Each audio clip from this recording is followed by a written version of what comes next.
স্বপ্ন ছিল জানেন যে বাংলাদেশ আর্মিতে ঢুকবো, ঢুকার ইচ্ছাটা হয়ে গেছে গা, যে এই অবস্থা দেখা বাংলাদেশ আর্মিতে ঢুকবো, ঢুকার ইচ্ছাটা হয়ে গেছে গা, যে এই অবস্থা দেখা।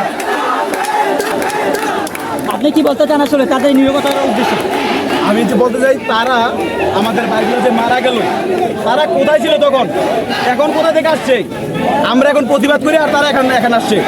আমার আরেকটা বিষয় হচ্ছে বর্ডারে বিজিবি দেখছি তো, বিজিবি কিভাবে আমাদের বাঙালি মরতেছে, ওই দিক থেকে বিজিবির কোনো ওই দিকে ভূমিকা আমরা দেখতে, এখানে কি এখন আমাদের দেশের কাজ হচ্ছে, জনগণদের ঠেকানোর জন্য বিজিবি নামাইছে। এখন অন্য সময় পারে না, তাদেরকে প্রতিহত করার জন্য বিজিবিরা পারে না, বিএসএফকে প্রতিহত করার জন্য এখন দেশের অভ্যন্তরে ভাই ওরা ইন্ডিয়া ইন্ডিয়া ইন্ডিয়া যেতে পারবে না তো, কেন ওই যে দিয়ে রাখছে?